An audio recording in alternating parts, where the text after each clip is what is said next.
Seigneur, merci pour ton onction. Père, nous te rendons gloire. Nous te louons, nous te bénissons, nous t'adorons ce matin. Car toi seul est digne d'être loué. Toi seul est digne d'être adoré. Toi seul est digne d'être élevé. Toi seul est digne de recevoir l'honneur, la gloire et la magnificence et la puissance. Tu es le seul vrai Dieu. Tu es l'unique Dieu. Et en dehors de toi, il n'y en a point d'autre Dieu. Seigneur Jésus-Christ, tu es là au cœur de nos vies. C'est toi qui nous donnes le souffle d'air et la vie. C'est toi qui nous donnes le privilège de vivre le témoignage de ta gloire et de ta puissance. Seigneur, ainsi, révèle-toi à chacun. Que chaque personne ce matin puisse te connaître comme le Seigneur de sa vie, comme le roi de sa vie, comme le directeur de son âme, comme le volant qui dirige les pas de chacun, mais dans les voies saintes de ta lumière. Seigneur, ainsi, agis et révèle la splendeur de l'évangile et la gloire de la bonne nouvelle. Ô Père, dans le nom de Jésus-Christ. Seigneur, merci. Au nom de Jésus. Amen. Amen. Tu vas prier pour ton cœur. Tu vas prier pour ton cœur pour te séparer de toutes les préoccupations terrestres, de toutes les préoccupations de la chair, de toutes les préoccupations autour de toi. Tout ce qui peut te préoccuper, ta vie par rapport à la vie extérieure, peut t'empêcher d'être sensible à Dieu. Quelqu'un t'a fait du mal, pardonne. Quelqu'un t'a blessé, dis que Seigneur, je pardonne et je l'aime de l'amour de Christ. Parce que moins amertume peut t'empêcher de vivre la présence de Dieu.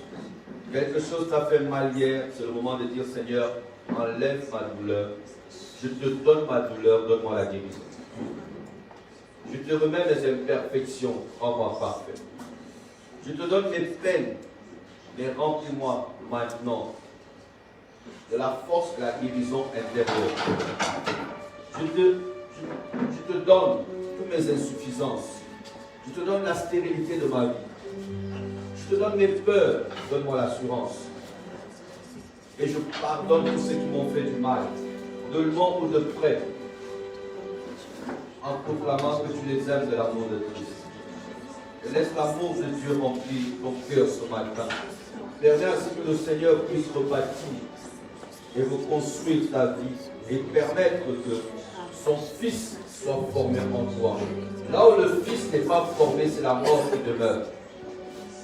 Alors le Fils, il est mort pour pouvoir vaincre la mort et te permettre de vivre sa vie. Alors commence à prier pour que toutes les peines et les douleurs de ton âme soient guéries et qu'il n'y ait rien qui te préoccupe en dehors de la présence de Dieu. Puis au nom de Jésus, Père, merci pour ce lieu. Merci pour toutes les personnes que tu as conviées ce matin. Ce n'est pas à l'homme de conduire cette part, mais c'est ton esprit. Chaque personne qui est là ce matin, ô Seigneur, a eu la conviction dans le cœur par ton esprit de venir en ce lieu. Seigneur, que personne ici ne soit privé de ta présence, ni la connaissance de ta parole. Ô Saint des Saints, ainsi, manifeste la révélation et la connaissance au-delà de toute mesure, au-delà de tout entendement. Seigneur, je te soumets cette nation. Que cette nation soit soumise sous l'autorité de Christ, soit soumise à la puissance du nom de Jésus-Christ de Nazareth. Je déclare que je bénis cette nation. Je bénis le président et tout le gouvernement et je les soumets au nom de Jésus-Christ de Nazareth à la lumière du règne de la parole de Dieu. Je les soumets à la conversion. Je les soumets au nom de Jésus-Christ à la puissance, la splendeur de l'évangile. Ô Seigneur Jésus, que la grâce et la faveur soient répandues sur toute la nation. Ainsi, tous ceux qui sont là, Seigneur, et tous ceux qui nous suivent à distance, Seigneur, d'aille les visiter, d'aille les toucher ce matin. Père, dans le nom de Jésus-Christ. Rakata sandere bokoto sonti baba. Ramda sandere kete sente. Rekete sente di bahanda rabakata santa. Rabakata sandere bokoto babakata bokoto babahandi kete sente. Ipakata sandere bokoto sonto. Lokoto sonto babahandi kete sente. Rikata sandere bokoto sonto.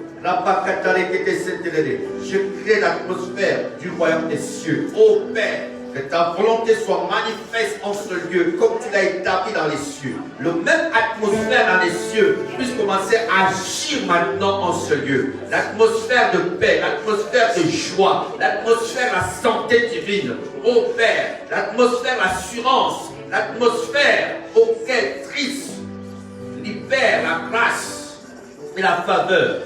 Et que ta présence inonde chaque cœur, ô Père, dans le nom de Jésus-Christ Nazareth.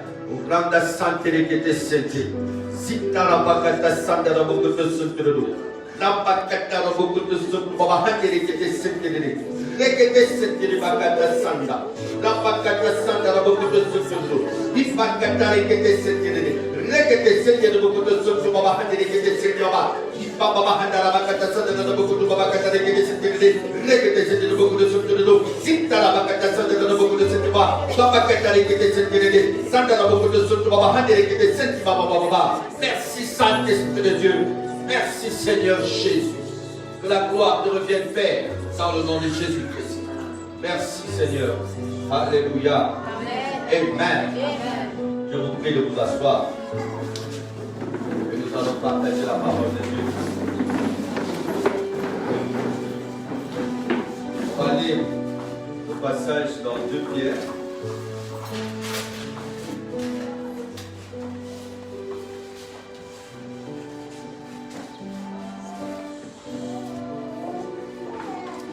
Pierre, chapitre 1, à partir du verset 4.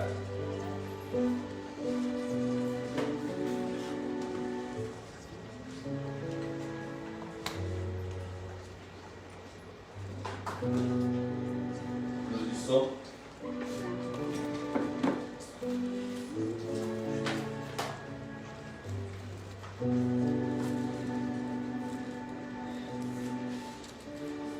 Pasteur Antoine peut nous aider à lire.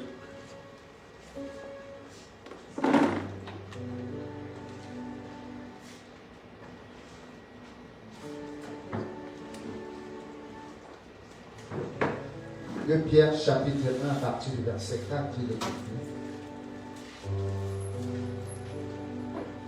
Lesquels nous assurent de sa part les plus grandes et les plus précieuses promesses, afin que par elles, vous deveniez participants de la nature divine. Alléluia. En fuyant la corruption qui existe dans le monde par la convoitise. À cause de cela même, faites tous vos efforts pour joindre à votre foi la vertu. À la vertu, la science. À la science, la tempérance. À la tempérance, la patience. À la patience, la piété. À la piété, l'amour fraternel. À l'amour fraternel, la charité. Car si ces choses sont en vous et ils sont avec abondance, elles ne vous laisseront point oisifs ni stériles pour la connaissance de notre Seigneur Jésus-Christ. Mais celui en qui ces choses ne sont point est aveugle. Il ne voit pas de loin. Et il a mis en oubli la purification de ses anciens péchés. Amen. Amen. N'est-ce pas que la Bible dit que mais celui à qui ces choses ne sont point est aveugle. Il ne voit pas de loin. Il a mis en oubli la purification de ses anciens péchés. Lis-nous aussi Apocalypse, chapitre 3, à partir du verset 18.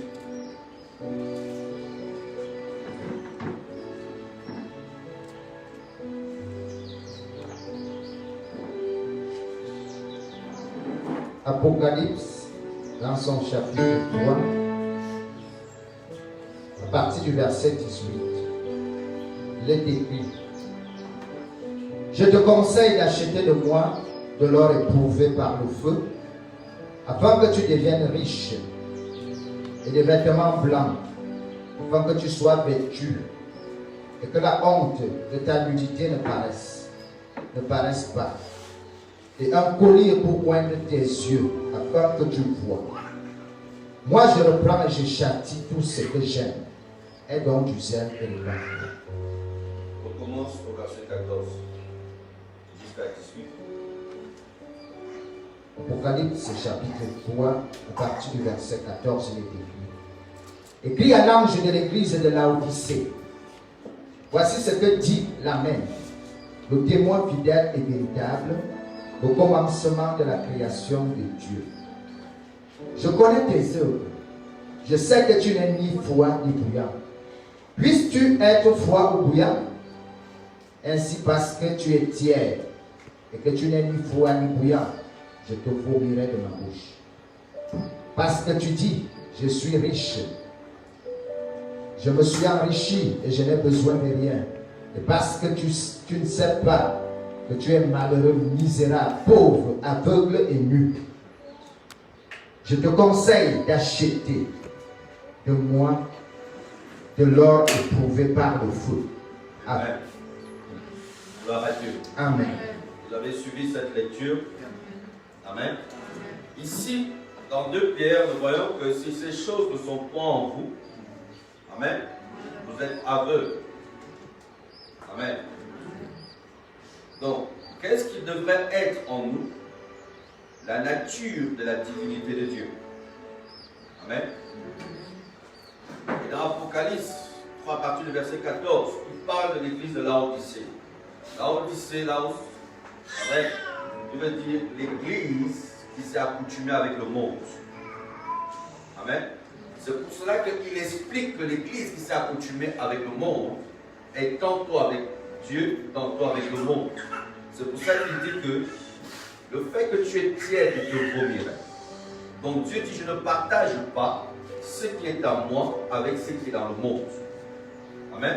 Il dit: tu seras entièrement à l'Éternel ton Dieu. Tant que tu as un pied dedans, un pied dehors, il y a des promesses de Dieu qui ne s'accompliront jamais. Parce que Dieu ne peut pas accomplir ses promesses au travers de l'investissement pour lequel le diable va plutôt utiliser cela, mais contre Dieu, par rapport à la partie pour laquelle le diable réclame encore dans ta vie. Amen. Et c'est pour cela qu'il insiste à ce niveau en disant: tu devrais être bouillant. Bouillant, c'est quoi? C'est la nature divine de Dieu qui agit en toi, la plénitude du Saint-Esprit, la puissance du Saint-Esprit, le feu de l'Esprit de Dieu qui anime et qui enflamme ton âme de zèle et de passion pour Dieu, afin de puiser la force qui émane de Dieu et de la manifester physiquement. Amen. Amen. Amen.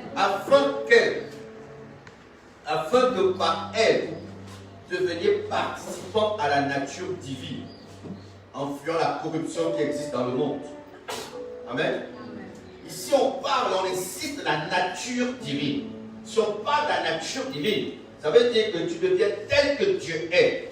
Donc, tu entres dans l'identité de Dieu, tu entres dans l'accomplissement de Dieu, et la même chose qu'on peut voir Dieu faire, c'est ce qu'on doit voir ta vie refléter. Amen. C'est pour ça qu'il parle ici du fruit de l'esprit. Il a cité sur plusieurs points. Amen. Au verset 5 de 2 Pierre. À cause de cela même, faites tous vos efforts pour joindre à votre foi la vertu. La vertu est le caractère de Dieu. Amen. Le caractère de l'agneau. Il n'y a pas de victoire si on n'a pas le caractère de l'agneau. Le caractère de l'agneau, c'est la douceur. Amen. Alors il dit, à la vertu la science, à la science la tempérance, dans la maîtrise de soi. Amen. La science ici c'est la connaissance de Dieu. Amen. Et à la tempérance la patience. L'épreuve de la foi produit en vous la patience. à la patience, la piété. En d'autres termes, la pureté. À la piété, l'amour fraternel. À l'amour fraternel, la charité. Donc, ce qui veut dire, ici, on entre dans le principe du deuxième commandement. Amen. Le premier commandement est: tu aimeras le Seigneur ton Dieu de tout ton cœur, de toute ton âme, de toute ta force et de toute ta pensée. Amen. Ce qui révèle maintenant que tu vis dépendamment de Dieu et tu tires ta force venant de lui. Et tout ce que tu as comme résultat dans la vie physique est l'émanation de ce que Dieu est en toi. Amen.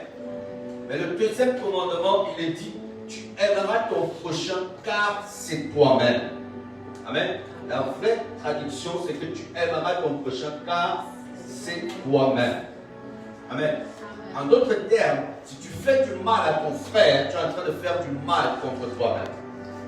Parce que le seul moyen de prospérer, c'est d'abord le premier commandement où est la source de la vie, pour lequel tu tires ta subsistance, tu tires toutes choses venant de Dieu, et tes pensées sont focalisées sur celui qui a la force, et c'est sur celui qui détient toutes choses, et qui te permet d'être le témoignage de ce qu'il est. Amen. Et le deuxième commandement parle maintenant du principe de la manifestation de ce que tu tires de Dieu pour que cela soit manifeste physiquement. L'amour fraternel. Et cet amour fraternel, c'est là où se trouve le principe de la prospérité ou le succès. Amen. En d'autres termes, Dieu dit: commence d'abord par chercher les intérêts de tes frères et sœurs, les intérêts de ton entourage, les intérêts de la famille, les intérêts du quartier. Amen. Parce qu'il dit: les fleuves d'eau vive couleront de ton sang. En d'autres termes, si tu commences à prier: Seigneur, je veux ceci, je veux ceci, je veux cela, j'aimerais avoir ceci. En fait, je suis en train de nourrir mon égoïsme. Je suis en train de nourrir ma fierté. Je suis en train de nourrir le principe pour lequel je veux être vu au milieu des frères. Et en cela, c'est un principe d'orgueil. Amen. La seule chose que Dieu résiste le plus, il résiste à l'orgueil. Mais nous devons savoir une chose, c'est que le don que Dieu te donne, ce don n'est pas pour toi, ce don c'est pour les autres. S'il te donne le don prophétique, tu ne vas pas prophétiser dans ta vie, mais tu vas prophétiser dans la vie des gens. Et alors, pour que ce don-là se manifeste, il faut que tu sois capable d'aimer les âmes, d'aimer les personnes autour de toi, de te préoccuper de leur bien-être, de te préoccuper de leur progression, de leur intérêt de vie. Regarder les autres comme s'ils sont au-dessus de toi. Amen. Tu peux regarder que, en fait, moi je n'ai rien pour le moment, mais tu commences à dire: Seigneur, rends-moi capable de rendre mon frère riche. Rends-moi capable de créer une entreprise parce qu'il y a la pauvreté ici. Parce que je veux changer les conditions de vie des personnes autour de moi. Je veux changer toutes les vies des personnes dont je vois qu'ils ont une incertitude par rapport à leur lendemain. Alors, c'est en cela maintenant que Dieu trouve que voici, j'ai trouvé un canal par lequel je peux opérer la grâce sur la terre. Je peux commencer à agir sur la terre. Parce que aime ton prochain car c'est toi-même. Tout ce que tu feras pour ton prochain, tu es en train de le faire pour toi. Amen. Amen. Amen. Amen. C'est ainsi que 1 Jean chapitre 4 verset 20, la Bible dit que si tu ne peux pas aimer ton frère que tu vois, comment peux-tu dire que tu aimes Dieu mais que tu ne vois pas? Alors, si tu dis que tu aimes Dieu et que tu n'aimes pas ton frère et que tu ne te préoccupes pas de ton frère et que tu ne te préoccupes pas de ton entourage, la Bible dit que ton amour vis-à-vis de Dieu est un mensonge. Amen. Tu ne peux pas dire que j'aime Dieu que je ne vois pas, mais ne pas aimer ton frère que tu vois. Parce qu'au travers de ton frère se trouve Dieu. Au travers de chaque personne est lourde de Dieu. Chaque personne a un principe divin, a la dignité de Dieu en lui. Donc le fait d'aimer et de chercher l'intérêt concernant la vie de chaque personne autour de toi, dans ton entourage, c'est ainsi que ton amour maintenant sera en train d'agir selon le potentiel que Dieu a mis en toi et il va offrir les vannes. Pourquoi? Parce que c'est lui qui est la source de toutes choses. Tes préoccupations vont maintenant ouvrir la possibilité pour que Dieu puisse commencer à déverser en toi. Amen. Et ce qu'il déverse en toi, c'est pour trop arrosé dans ton entourage. Alors il y a beaucoup de gens, quand Dieu commence à les donner des miettes, alors qu'ils les testent, ils sont incapables même de payer la dîme, ni même de donner une reconnaissance à Dieu d'une offrande, pour dire, Seigneur, je viens même juste donner une offrande d'action de grâce, parce que je sais que ce n'est ni par ma force, ni par ma puissance que ceci est arrivé. La Bible dit que le diable rôde comme un lion rougissant, cherchant par tous les moyens de dévorer. Il cherche à dévorer les qui? Les enfants de Dieu. Donc il ne laisserait aucune grâce, aucun privilège en enfant de Dieu. Donc ça veut dire que toutes les grâces, les privilèges que tu as sont l'émanation de la grâce de Dieu. C'est les privilèges que Dieu te donne. C'est des grâces pour lesquelles Dieu opère. C'est des anges qui disposent cela. Ce sont eux qui aplanissent les voies, qui aplanissent les sentiers, qui ouvrent les portes, qui brisent les verrous de fer. Et tu penses que c'est tes propres efforts qui sont en train de t'amener à ce que tu puisses agir ainsi. C'est pour ça que la Bible dit malheur à celui qui dit que ma force m'a acquis ceci. Mon potentiel à moi, ou mes capacités à moi m'ont acquis ceci. C'est ainsi. On a du mal à reconnaître l'existence de Dieu. Pourquoi? Parce qu'on a du mal à reconnaître Dieu dans notre entourage. Et c'est pour cela qu'il dit, si ces choses ne sont point en vous, elles vous laisseront oisives. Vous avez dit un trou noir à l'intérieur, auquel on découvre que cette personne n'est que le résultat d'un mal-être qui existe en lui, et dont son caractère reflète ce mal. Et c'est ainsi, notre plus grand défi en tant qu'enfant de Dieu, nous tous, c'est de permettre que le potentiel de Dieu soit formé dans nos âmes et d'être le reflet de Dieu. Amen. Amen. C'est important. Amen. Alors nous devons comprendre que la divinité de Dieu, elle est manifestée à partir du principe de la nouvelle naissance, de la rencontre avec l'époux. Amen. Amen. Amen. Il y a certains fondements qu'il faut comprendre. À partir du moment où Dieu a créé l'homme, dans Genèse chapitre 1er, verset 26, si on peut nous lire, 26 et 27. Amen.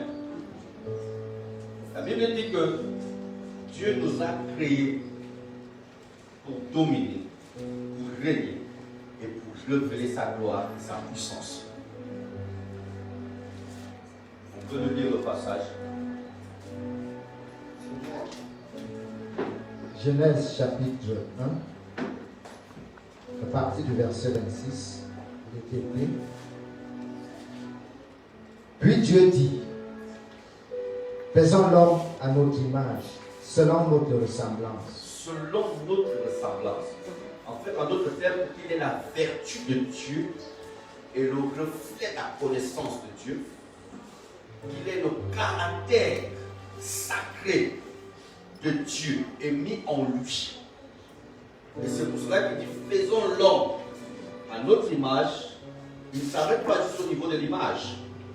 Parce que l'apparence physique que nous avons déjà est l'apparence de Jésus-Christ. Il a été créé en tant que le premier homme par excellence dans le royaume du monde invisible avant que l'homme ne fût. Lui, il existait déjà dans cette apparence d'homme. Amen.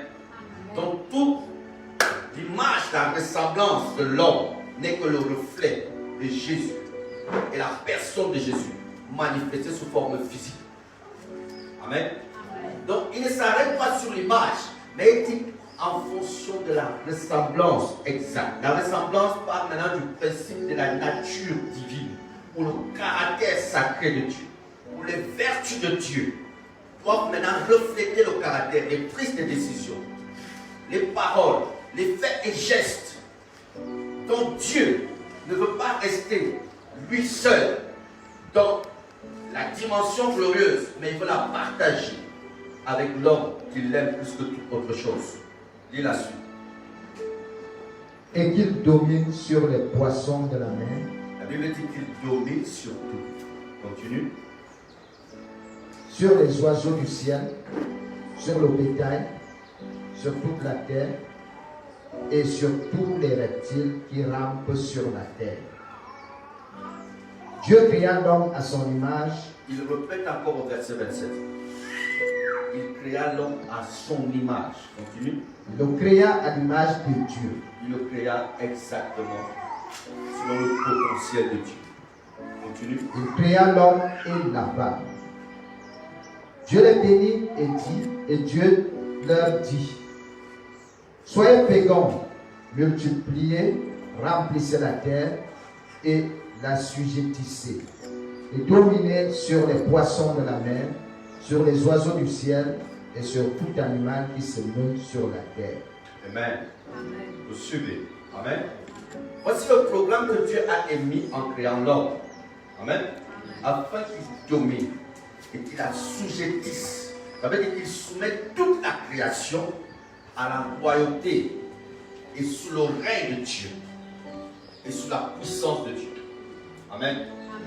Donc il a créé l'homme pour que l'homme puisse maintenant révéler la personne de Dieu, mais dans le domaine physique et dans la nature que nous voyons et que nous pouvons toucher. Amen. Et d'offrir à nouveau la terre qui a été détruite par les œuvres du diable parce qu'elle avait été précipitée bien avant, mais de l'offrir à nouveau à Dieu. Amen. Mais si sur ce plan, il met dans l'homme dans le jardin d'Éden, il le met dans l'abondance, la richesse, dans l'abondance, la gloire. Dieu n'a jamais maudit l'homme. Amen. Parce que Dieu ne peut pas maudire ce qu'il a béni. Mais quand l'homme est sorti de la présence de Dieu, parce qu'il va lui dire, tu ne mangeras pas le fruit, la connaissance du bien et du mal, afin de demeurer dans l'alliance de l'amour et de me prouver ta passion vis-à-vis de moi, ton admiration pour la contemplation vis-à-vis de moi, c'est par cette admiration du fait que tu me vois et que tu reproduis ce que je suis, c'est ainsi que nous allons demeurer dans une alliance et de travailler d'un commun accord. Amen. Et il va lui dire, pour me prouver cela, le seul commandement, c'était de ne pas toucher le fruit qui n'était pas encore le temps pour l'homme de le goûter. Amen. Et c'est là où maintenant le diable vient et dit à l'homme, si tu manges ce fruit, tu seras comme Dieu. Amen. En d'autres termes, tu seras l'opposé de Dieu. En d'autres termes, tu auras la même force et la même puissance que Dieu, mais ce que tu auras ne viendra plus de lui parce que tu ne dépendras plus de lui. C'est là où la sorcellerie elle a commencé. Amen. Dans le jardin d'Éden. Ça veut dire que tu seras comme Dieu. Et qu'est-ce que les gens vont chercher chez les marabouts? Dans des sectes, dans le monde mystique. Ils vont chercher des pouvoirs mais qui ne viennent pas de Dieu. Ils vont chercher la protection qui ne vient pas de Dieu. Ils vont chercher la promotion qui ne vient pas de Dieu. Ils vont chercher la réussite qui ne vient pas de Dieu. Ils vont chercher certaines forces pour agir, mais qui ne vient pas de Dieu. Mais qui devient leur maître en ce moment-là, c'est le diable. Parce qu'il n'y a que deux royaumes dans le monde spirituel. Amen. Et c'est ainsi que l'homme donc est sorti de la présence de Dieu. Et Dieu n'avait plus de contact avec l'homme. Parce que l'Esprit de Dieu est rentré au ciel. Et c'est ainsi que l'homme est mort au niveau de son esprit. Mais Dieu ne se limite pas là. À cause de son amour impérissable, à cause de sa passion vis-à-vis de l'homme, il décide de lui-même de racheter l'homme, de le ramener dans cette position de gloire, de le ramener dans cette position de force, de le ramener dans cette position de puissance. Amen. Donc ce qui fait que l'évangile ne doit pas se limiter au niveau de la rédemption ou au niveau du salut. Non, c'est une erreur. Amen. L'évangile, une fois que l'homme prend conscience que Dieu me rachète et me repositionne dans la dimension de dominer, je dois maintenant mettre de côté la partie de la chute et la partie du péché et de commencer à vivre maintenant uniquement la résurrection qui est le potentiel de Dieu ou la divinité de Dieu manifestée en l'homme afin maintenant de promouvoir le règne de Dieu, de promouvoir la puissance de Dieu, de promouvoir maintenant la puissance d'assujettir toutes choses au travers de la révélation, la connaissance ou la science qui vient de Dieu. Amen. Amen. Amen. Est-ce que vous me suivez? Amen. Ésaïe 53, au verset 5, la Bible dit, mais il était blessé pour nos péchés, brisé pour nos iniquités. Le châtiment qui donne la paix est tombé sur lui. Et c'est par ses meurtrissures que nous sommes guéris. Nous étions tous errants comme des brebis. Chacun suivait sa propre voie. Et l'Éternel a fait retomber sur lui l'iniquité de nous tous. Amen. Dans la Bible nous révèle le principe que nous étions tous quoi? Errants et vagabonds. Amen. Quand Caïn a tué Abel, qu'est-ce que Dieu a dit? Tu seras errant et vagabond. Mais la Bible dit ici que nous étions tous errants et vagabonds. Amen. Ça veut dire quoi? Ça veut dire que Caïn, en hébreu, ça veut dire le nid ou la semence de Dieu. Donc l'homme à qui Dieu a mis son potentiel, l'homme à qui Dieu a mis la manifestation de sa richesse, de sa sagesse, de sa connaissance, de sa révélation.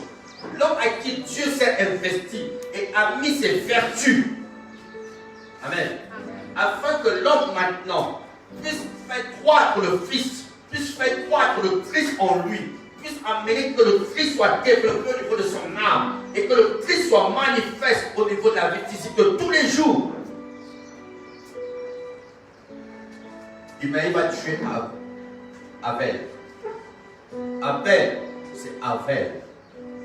Avel, la définition en hébreu, c'est le souffle. Amen. C'est le souffle.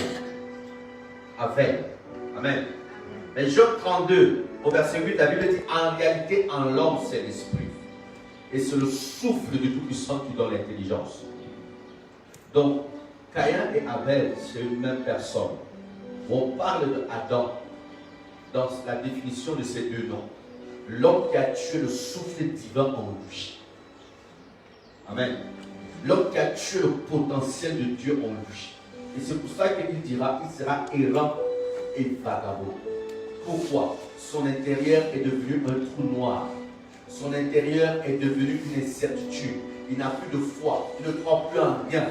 Alors il cherche sa vie au travers des choses qu'il voit à l'extérieur. Il cherche sa vie au milieu de toutes les immondies, au milieu de toutes les ordures du monde, au milieu de tout le désastre du monde. Il cherche son devenir au travers de ça. Il cherche son devenir dans la poubelle. Il cherche son devenir. Il cherche qu'est-ce que ma vie sera. En prenant exemple à l'homme animal. Parce qu'à l'intérieur, la divinité de Dieu a disparu. La divinité de Dieu n'existe plus. Donc, Caïn qui a tué Abel, c'est l'homme qui a tué le souffle divin en lui. Et la Bible dit que nous étions tous errants comme des brebis. Nous étions tous vagabonds. Amen. Chacun suivait sa propre voie. Et l'Éternel a fait retomber sur lui nos iniquités. Amen. Au verset 10, Ésaïe 53, il a plu à l'Éternel de le briser par la souffrance. Après avoir livré sa vie en sacrifice pour le péché, il fera une postérité et prolongera ses jours. Et l'œuvre de l'Éternel prospérera entre ses mains. Amen. C'est ainsi, quand Yahushua est venu, il a accepté de prendre la forme humaine. C'était déjà un plus grand sacrifice que le Créateur accepte de devenir la créature. Et parmi les créatures, et être maltraité par sa propre créature, c'était déjà le plus grand des sacrifices. Mais ce sacrifice, c'est que Dieu a prouvé son amour. Et son amour est arrivé jusqu'à la mort à la croix.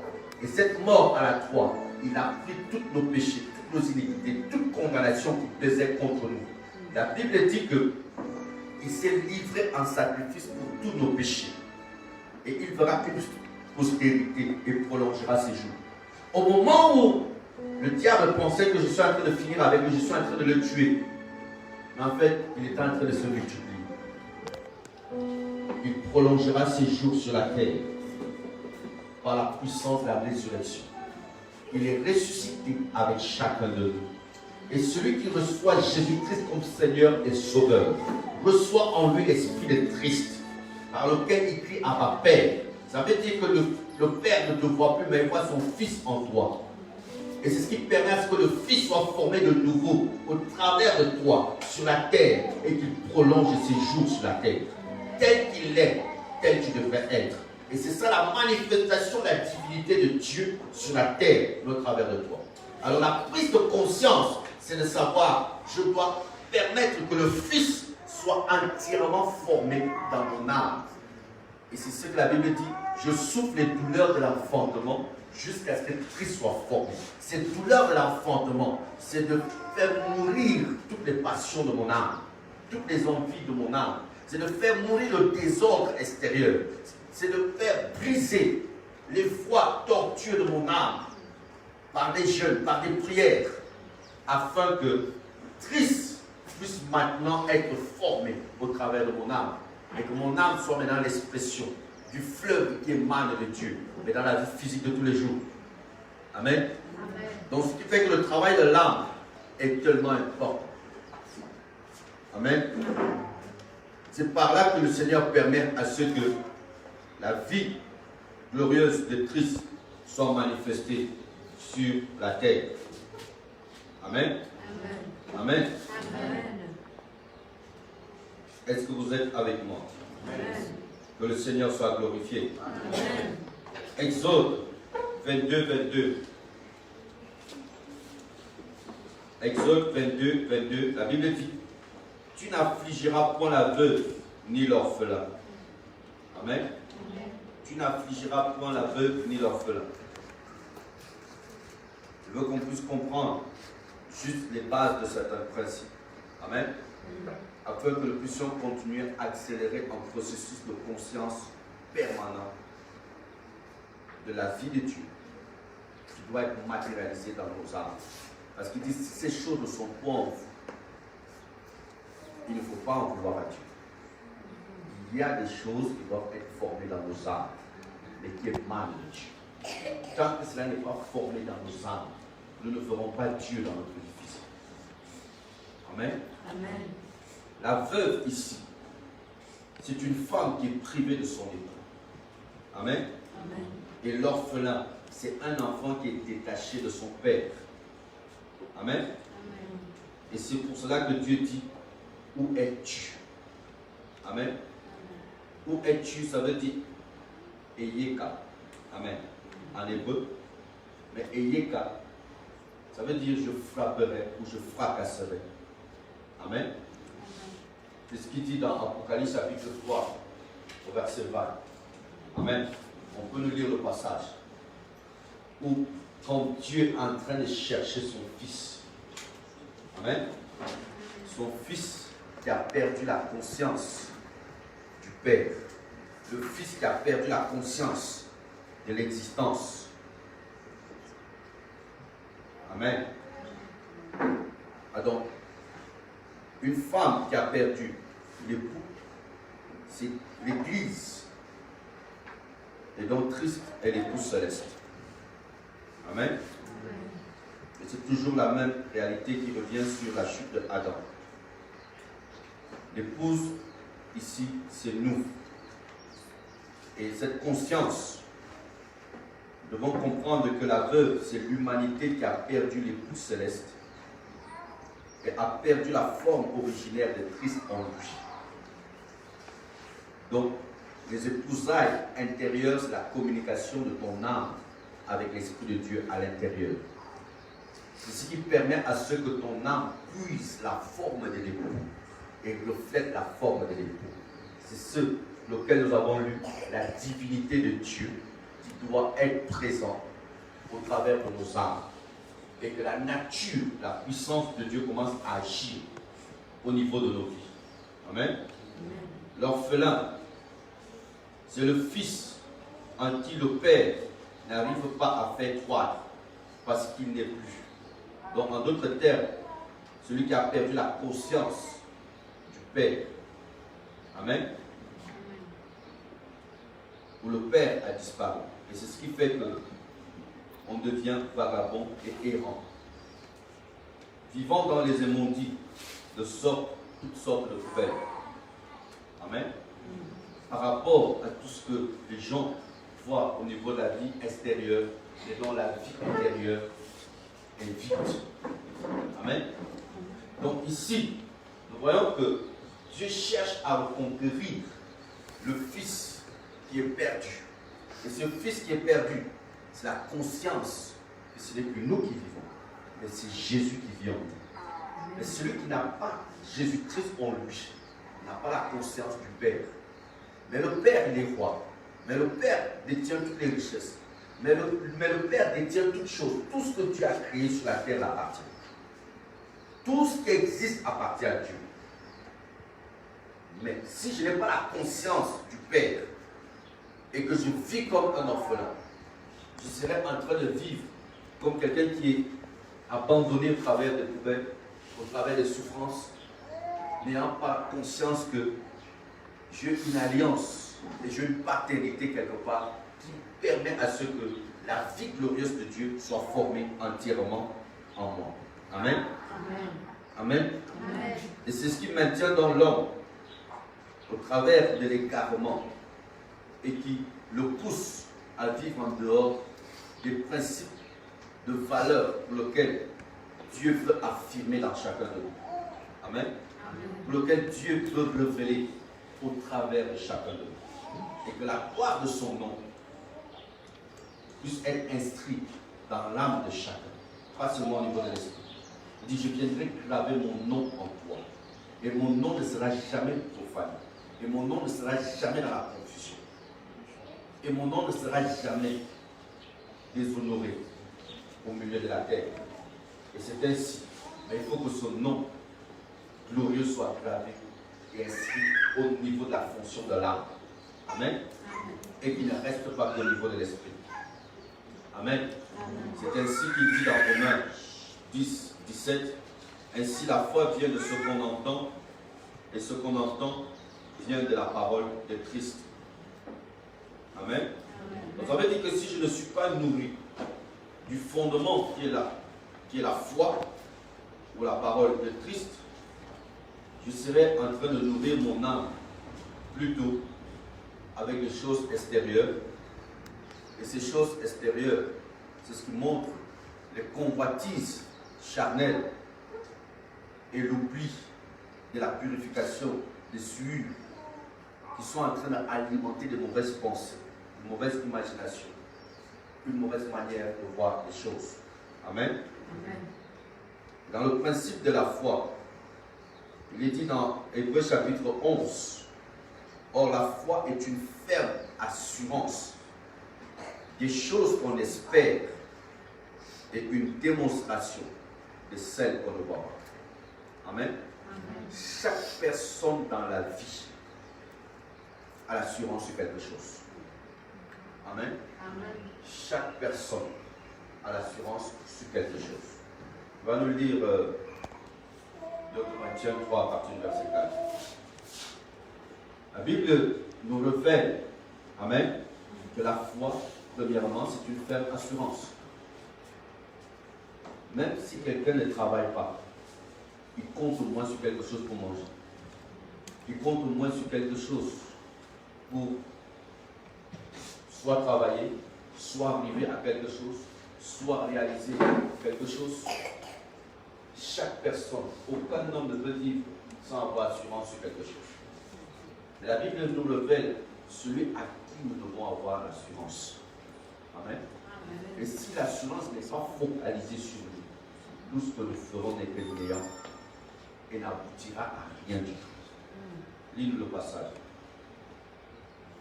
2 Corinthiens 3, verset 4, il est écrit. Cette assurance-là, la Bible dit cette assurance, l'assurance que chacun de nous doit avoir. Amen. Celui qui a la conscience du Père doit savoir qu'en fait, ce n'est pas moi qui vis maintenant. Le Père a envoyé son esprit en moi. Et ce n'est ni par ma force, ni par ma puissance. C'est par le Saint-Esprit. Je prie que par celui qui me fortifie. Mais celui qui me fortifie, c'est qui? C'est l'Esprit de Christ. Amen. Et c'est ce que la Bible dit, que cette assurance-là, cette assurance-là, nous l'avons par Christ auprès de Dieu. Nous l'avons au travers de Christ. C'est pour ça qu'il dit à mon nom, vous ferez des miracles, à mon nom. Tous ceux qui demanderont au Père à mon nom, je le ferai. Je le ferai. Dans Jean 12. Il dit tout ce que vous demanderez à mon Père, à mon nom, il dit je le ferai. Amen. Et c'est pour ça que cette assurance, nous l'avons auprès du Père, mais pas triste. En d'autres termes, en Corinthiens, Colossiens 1, 27 dit triste en moi. Amen. L'espérance. Amen. L'assurance, la force. Triste en moi, la prospérité. Triste en moi, le succès. Triste en moi, la sagesse. Triste en moi, la connaissance. Triste en moi, la révélation du potentiel et de la divinité de Dieu. Triste en moi, tout ce que j'entreprends réussit. Triste en moi, la santé divine. Amen. Triste en moi, la capacité d'entreprendre et de réussir. Amen. Triste en moi. C'est là où maintenant devrait être l'assurance de tout homme. L'accomplissement de son devenir dépend en quoi tu mets l'assurance. Si tu mets l'assurance que non, mon frère est ministre, mon frère a tel diplôme, ou bien bon maintenant, il faut que j'aille voir mon oncle, il faut que j'aille voir tel, mais mon oncle est assis dans l'argent. Le jour où tu iras, Dieu va verrouiller son cœur. Le jour que tu vas même essayer de dire que non, je vais essayer, il va verrouiller. Tu vas dire, tu veux mettre appui sur les hommes, alors que tu devrais être le reflet de ma gloire. Tu veux tirer ta force de ton assurance en dehors de moi, alors que c'est moi qui vis encore. Amen. Amen. Lis. Ce n'est pas à dire que nous soyons par nous-mêmes capables de concevoir quelque chose comme venant de nous-mêmes. Notre capacité, au contraire, vient de Dieu. Nous a aussi rendus capables d'être ministres d'une nouvelle alliance, non de la lettre, mais de l'esprit, car la lettre tue, mais l'esprit vivifie. Or, si le ministère de la mort, gravé avec des lettres sur des pierres, a été glorieux, au point que les fils d'Israël ne pouvaient fixer les regards sur le visage de Moïse, à cause de la gloire de son visage, bien que cette gloire fût passagère. Combien le ministère de l'Esprit ne serait-il pas plus glorieux? Si le ministère de la condamnation a été glorieux, le ministère de la justice est de beaucoup supérieur en gloire. Amen. Amen. Donc ça veut dire que le ministère de Moïse a été tellement glorieux que les Israélites ne cessent de dire nous sommes descendants de Moïse. Amen. Nous sommes de la gloire de Moïse. Mais la Bible dit que la gloire de Moïse ne valait absolument rien parce que c'était basé sur la connaissance extérieure. C'était basé sur la révélation des principes de Dieu, mais qui révélait à l'homme le mauvais côté de sa vie, mais ne lui donnait pas la force de pouvoir s'accomplir selon les plans et les projets de Dieu, parce que le devenir de l'homme ne dépend pas des choses extérieures, mais dépend de la vie intérieure. Alors, toute la connaissance de la parole n'était que basée sur des choses extérieures sur lesquelles l'homme devrait faire des efforts pour essayer d'honorer cela, mais n'en était pas capable. C'est pour ça que Jésus dit l'impureté commence au travers de l'intérieur de l'homme. Il suffit de regarder une femme, la convoiter, tu as déjà commis l'adultère avec elle. Donc ça veut dire l'intérieur est déjà complètement souillé.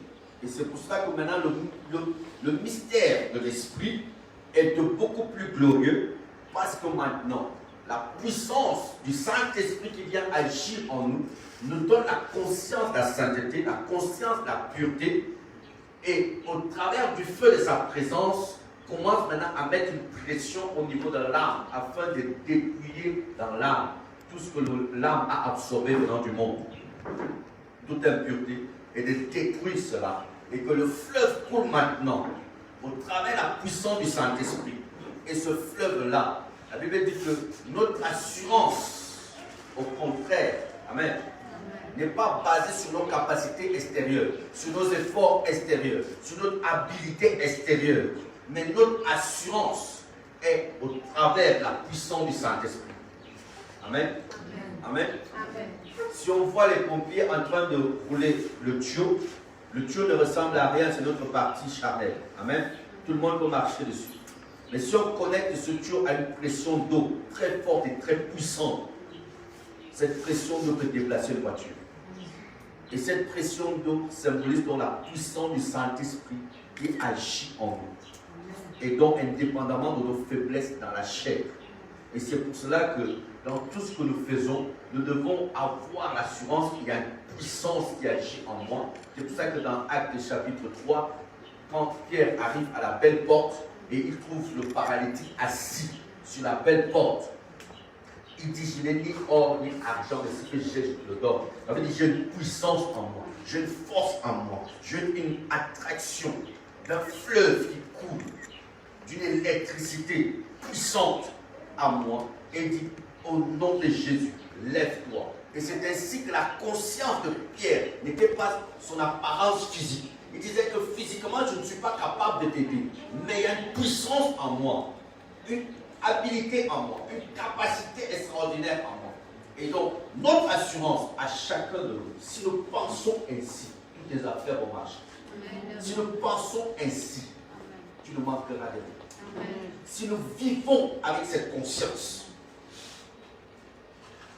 et que nous ne regardons pas les épreuves extérieures, même fatigué, tu ne seras pas. Tu peux travailler toute la journée. La Bible dit que le juste ne se fatigue point.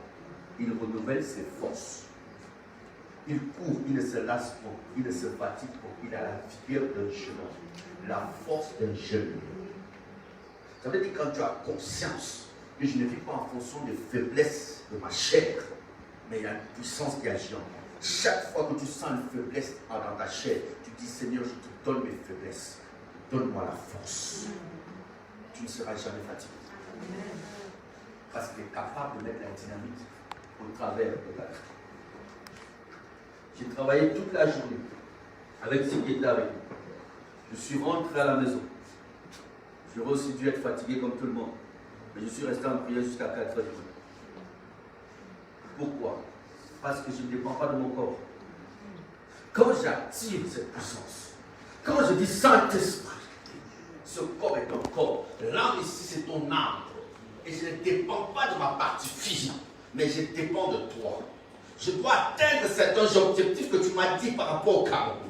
Et je ne peux pas me voir en train de dormir tant que je ne vois pas ces objectifs atteindre. Alors, ranime mon corps de force. Tout de suite, même si j'étais fatigué, la fatigue disparaît. Il faut avoir conscience de lui. Je vous assure, il est si réel. Il agit automatiquement. C'est-à-dire l'imagination, la pensée doit être focalisée sur lui. Si vous êtes conscient qu'il y a un fleuve en vous, il y a une puissance en vous, il y a la dynamique de l'obtention en vous, vous êtes capable de faire des choses indépendamment des capacités d'un être humain. Parce qu'il vous amène à la dimension surnaturelle. Ce corps, c'est lui qui l'a créé. Ce corps, c'est lui qui l'a façonné. Il est capable de maintenir ce corps éveillé même pendant les jours. Alors que la science dit que si un homme ne dort pas pendant 3 jours, il meurt. Mais lui régénère ce corps, même sans que tu dors. Comment celui qui a créé le corps n'est-il pas capable de façonner le corps et de vitaliser le corps et de combler les besoins du corps? Beaucoup de gens mettent assurance sur la science. Beaucoup de gens mettent l'assurance sur les théories humaines, sur les fables humaines, sur les rudiments du monde, sur ce que disent les gens. Beaucoup de gens commencent à dire, non, à un certain âge, c'est la ménopause. À un certain âge, il y a des maladies de la ménopause. Il faut que je contrôle mon âge, parce qu'il y a certaines choses qui vont arriver. Donc tu les as prévues. Parce que tu ne crois pas que Dieu est capable de t'amener à traverser ces fléaux de l'âge sans que tu ne sens certaines choses. Alors, les gens sont prédisposés par rapport à la connaissance humaine, par rapport à ce que disent les hommes, et non ce que Dieu dit. Beaucoup de gens, parce qu'il atteint les gens d'un certain âge, doivent faire attention. Je risque d'avoir l'apostate. C'est Dieu qui t'a dit que tu auras l'apostate. Tu commences à chercher certaines choses. Pourquoi? N'est-il pas conscient que celui qui a créé ce corps, et ce corps ne t'appartient plus, ce corps l'appartient. 1 Corinthiens chapitre 6, verset 19 dit: ne savez-vous pas? Il dit: ne l'oubliez jamais. Ce corps est le temple du Saint-Esprit que vous avez reçu de Dieu et ne vous appartient plus à vous-même. Il dit: vous avez été rachetés à un très grand prix. Glorifiez Dieu dans ce corps et dans votre esprit qui appartient à Dieu. Donc si ce corps est l'habitation de Dieu, si ce corps est devenu la manifestation pour laquelle Jésus prolonge ses jours sur la terre, ce corps peut-il être ou connaître des imperfections? Chacun est le résultat de ce qu'il prend. Chacun est le résultat de ce qu'il accepte. Chacun vit en fonction de là où il met son assurance. Alors, ce matin, laisse-moi te dire que tu es capable de faire des choses extraordinaires. Amen. Aucune personne de ta génération ne pouvait imaginer ou penser, même faire. Amen. Tu es capable d'arriver à des niveaux que tu ne peux même pas penser. Si ce fleuve coule, ce fleuve en courant des débits, il est capable de renverser toute opposition. Il est capable de renverser tous les raisonnements des hommes. Il est capable d'ébranler toutes les situations que les gens peuvent élever. Pour tout obstacle, il est capable d'ébranler. L'opposition peut venir en force, mais il va les écraser. 1000 tomberont à ton côté, 10 000 à ta droite. Peu importe leur nom, mais tu atteindras l'objectif. Et si tu as la ferme assurance en la personne du Saint-Esprit, comment cultiver cette assurance? C'est de prier en langue. Si tu ne parles pas les langues de l'esprit, c'est seules les langues de l'esprit qui donnent la force, la dynamique de la vie de Dieu, de prendre le contrôle sur l'âme et de prendre possession de l'âme, afin que les raisonnements de ton âme ne puissent pas t'affaiblir ou te maintenir dans une position de faiblesse. Et c'est pour cela, le seul moyen de vaincre ou d'activer les dons qui émanent du Saint-Esprit, c'est de prier plus en langue qu'à prier avec l'intelligence. Que prier avec l'intelligence. Là où tu te sens faible et que tu as déjà proclamé: je reçois la force du Saint-Esprit, et que tu sens que ton corps ne peut pas obéir, entre dans la dimension spirituelle. Parle en langue. Tout de suite, je te dirai, même pas 30 minutes après, ton corps va lâcher sa pression. Il va laisser place au Saint-Esprit. Même si tu as mal quelque part et que tu veux être guéri, peu importe l'infirmité, et que tu poses ta main, commence à prier en langue. Au bout, si ça dépasse 30 minutes, tu arrives à 1 heure, cette douleur va disparaître. Et ce sont des choses que j'ai expérimentées moi-même plusieurs fois, où j'ai été très malade. Mon épouse me dit: tu dois aller à l'hôpital. Je dis: je n'y vais pas. Je chauffe, mon corps chauffe. Et j'étais à Bruxelles. Je dis: non, ici, si je vais à l'hôpital, on va dire que c'est des maladies tropicaux, on va me mettre en isolement. Donc là-bas, donc ça veut dire quoi? Comment moi je suis venu passer du temps avec ma famille, mais je ne les verrai pas pendant des semaines. Et qu'est-ce qu'on va aller me piquer là-bas? Moi je n'aime pas l'hôpital. Je sais mettre des poisons. Là je me suis dit: ici, mon corps, tu es guéri. Le corps me dit: je ne suis pas guéri. Je dis: ok, on va donc monter dans la dimension de l'esprit. J'ai commencé à prier en là. 30 minutes. La force a commencé à venir. 1 heure après, je commençais à marcher en priant en langue. De toutes mes forces. Je veux vous dire, la fille a lâché. La maladie, elle a lâché. Parce que j'ai dit: ici, je quitte la dimension de la chair.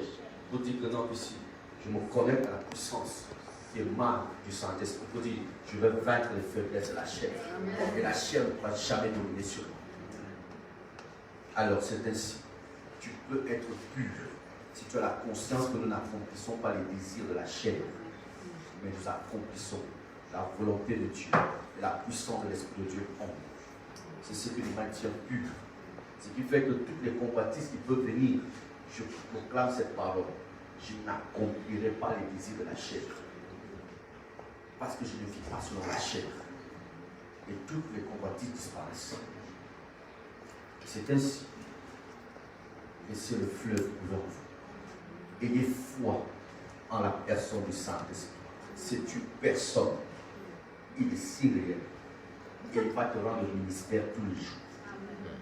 Et quand il te rend ministère, c'est là où tu es capable de rendre aussi ministère à d'autres. À l'assurance que tu as, la communion et l'intimité que tu as avec lui. Alors le Seigneur est venu donc préparer toutes choses afin de prolonger sa vie au travers de toi. Donc Jésus-Christ est vivant sur la terre, mais tu es le reflet de Jésus. Amen. Tu es à l'image et à la manifestation de Jésus. Qu'on ne cherche pas Jésus ailleurs. Et qu'on ne dit pas que Jésus a apparu ici, il a apparu là-bas. Il dit, si on vous dit un jour, il a apparu ici, il a apparu là-bas, il a apparu à Lourdes, il a apparu à Simalem, il a apparu ici. La Bible de Jésus lui-même dit, n'y allez pas. Le royaume des cieux est au milieu de vous. Il est au centre de vous. Il dit, le royaume des cieux est dans votre esprit. Le milieu de vous, c'est votre esprit. Il dit, le royaume, le potentiel de Dieu est dans vous. Donc ne cherchez pas Jésus en dehors de vous. Chaque fois que je l'ai vu, ce n'est pas parce que je suis allé le chercher quelque part. C'est que j'étais à genoux. Et mes yeux fermés par rapport à la vie physique. Et j'entre dans l'imprégnation spirituelle. Et c'est là où maintenant, je suis emporté dans le monde spirituel. Et c'est par là maintenant que je le vois. Je le vois au travers de la porte du ciel qui passe au travers de mon esprit. Et c'est par mon esprit que je monte au ciel. Ce n'est pas au travers des choses extérieures. Alors, vivez-le. Et soyez la vie réelle de son témoignage par rapport à votre vie de tous les jours. Amen. Amen. Soyez bénis. Amen. Que la gloire de Dieu.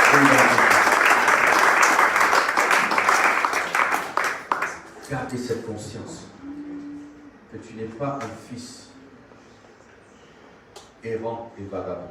Tu n'es pas orphelin. Tu es un père. Ton père est le roi des rois. Ton père appartient. C'est à lui qu'appartient l'or, l'argent. C'est à lui qu'appartient tout ce qui a été créé. Et ton père ne te privera jamais de rien. Mais ne donne jamais l'importance à ce que tu vois.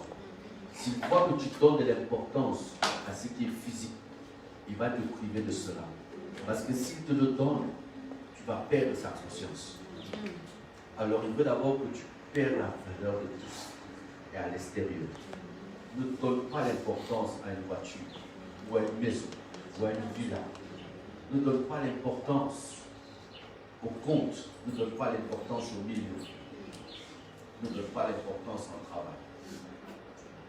Uniquement lui seul.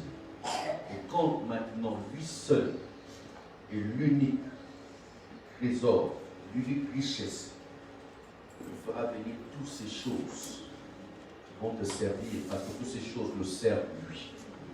Et tu seras dans l'abondance en ta rencontre. Et tu verras que tout ce que j'ai, c'est pour servir Dieu. C'est pour mettre en utilité par rapport aux objectifs que Dieu va atteindre sur la terre, et non pour nous glorifier. Et c'est afin que lui soit glorifié. Amen. Ainsi, que la gloire de Dieu et non de chacun. Nous allons prier. Et de vous lever.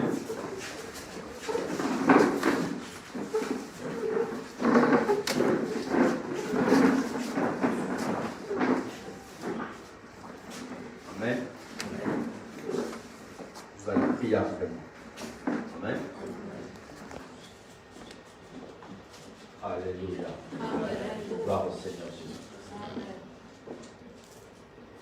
Seigneur Jésus. Seigneur Jésus, Je te rends gloire. je te rends gloire, Je te remercie. je te remercie, Parce que tu es mort à la croix pour moi. parce que tu es mort à la Tu croix, as été brisé à ma place. tu as été Tu as brisé à été ma place, délaissé à ma place. tu as été Tu as été humilié à ma place. tu as été humilié à ma Tu t'es place, fait malade à ma place. tu t'es fait malade à Tu t'es ma fait place, pauvre à ma place. tu t'es fait pauvre à ma place, Tu as pris toute condamnation tu as pris toute qui condamnation pesait contre moi. qui pesait contre moi. Aujourd'hui, Je ne souffre plus de ces choses. Je ne souffre plus de ces choses. De même que tu t'es identifié à moi De même que tu es et identifié que tu as pris ma place à la mort, et que tu as pris ma place à ma mort, je m'identifie entièrement à toi. je m'identifie entièrement à toi. Vive la plénitude de ta vie, Pour vivre la plénitude de la plénitude de ta gloire, la plénitude de la plénitude de ta puissance, la plénitude de la ta plénitude de ton onction, la plénitude de ton onction.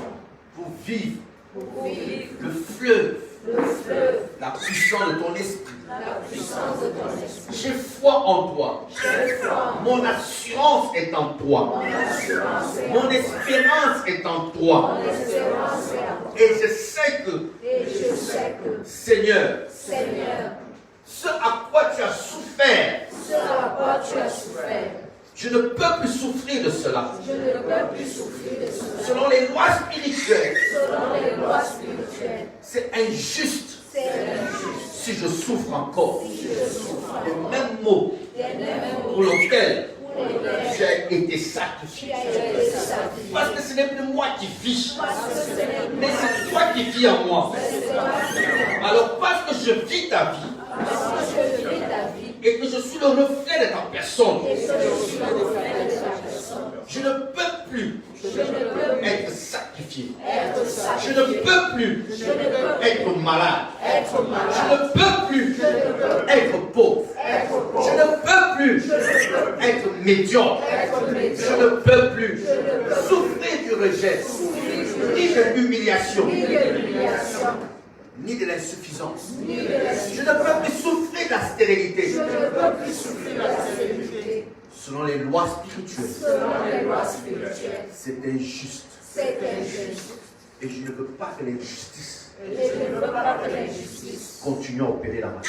continue à opérer dans ma vie. Aujourd'hui, Aujourd'hui, la justice de Dieu la justice de Dieu triomphe triomphe dans ma vie. dans ma vie. Mon âme, Mon âme, soumets-toi soumets-toi au potentiel. au potentiel. Soumets-toi Soumets-toi à la manifestation à la de manifestation la vie de Dieu, de la vie de de Dieu, la puissance de Dieu. de la puissance de Dieu. Mon âme, Mon âme, fermée au monde, sois fermé au monde. ouvre-toi Ouvre-toi à l'Esprit de Dieu. à l'esprit. Communique avec ton intérieur Communique avec l'intérieur et médite la parole. et médite la parole. Et que le Saint-Esprit Et que le Saint-Esprit prenne possession de mon âme. prenne possession de mon âme. Que l'Esprit de l'Éternel L'Esprit de l'Éternel agite mon âme agite mon âme tous les jours tous les jours de passion, de passion, d'amour, d'amour, d'admiration, d'admiration, de contemplation de contemplation vis-à-vis de l'époux, vis-à-vis de l'époux. afin que je reflète la forme Afin que je réelle de sois l'époux. la forme réelle. À mon âme, À mon âme, je déclare, je déclare, je suis fort, je suis fort, je suis puissant, je suis puissant, je suis victorieux, je suis victorieux, je suis courageux, je suis courageux, je suis persévérant, je suis un homme de foi, je suis femme de foi, je ne reculerai jamais je sur rien, ne reverrai jamais sur rien. je atteindrai toujours mon objectif. J'atteindrai toujours mon objectif. Par la puissance qui agit en moi, Par la puissance qui agit en moi, je suis capable de faire je suis capable de faire au-delà de tout ce que je peux penser au-delà de tout ce que je peux penser ou imaginer. ou imaginer. Je me sépare des faiblesses de la chair. Je me sépare des faiblesses de Je la me chair. sépare de la peur. Je me sépare de la peur. Je me sépare de l'imagination effrayée. Je me sépare de l'imagination. Je me sépare du rejet. Je me sépare. Je me sépare des humiliations. Je me sépare des Je me sépare la conscience de la pauvreté. Je me sépare de la conscience de la pauvreté. Je me sépare la conscience de l'insuffisance. Je me sépare de la conscience. Je me sépare des limites. Je me sépare des limites. Au nom de Jésus-Christ. Au nom de Jésus. Je me sépare Je me sépare des œuvres de la sorcellerie, des œuvres de la sorcellerie. des influences de la sorcellerie. Des influences de la sorcellerie. Et je brise Et je brise tout le mal tout le mal qui a eu à siéger mon âme. qui a eu à siéger mon âme. Au nom de Jésus-Christ, Au nom de Jésus. mon âme soit purifiée, Mon âme soit mon âme soit sanctifiée, Mon âme soit sanctifiée. et que le le fleuve de l'Esprit de Dieu Que le fleuve de l'Esprit de Dieu inonde mon âme. inonde mon âme. Au nom de Au Jésus-Christ. nom de Jésus. Au nom de Au Jésus-Christ. nom de Jésus-Christ. Seigneur, merci. Seigneur, merci. Que la gloire te revienne, Père. La gloire te revienne, Père. Dans le nom de Jésus. Dans le nom de Jésus. Amen. Amen.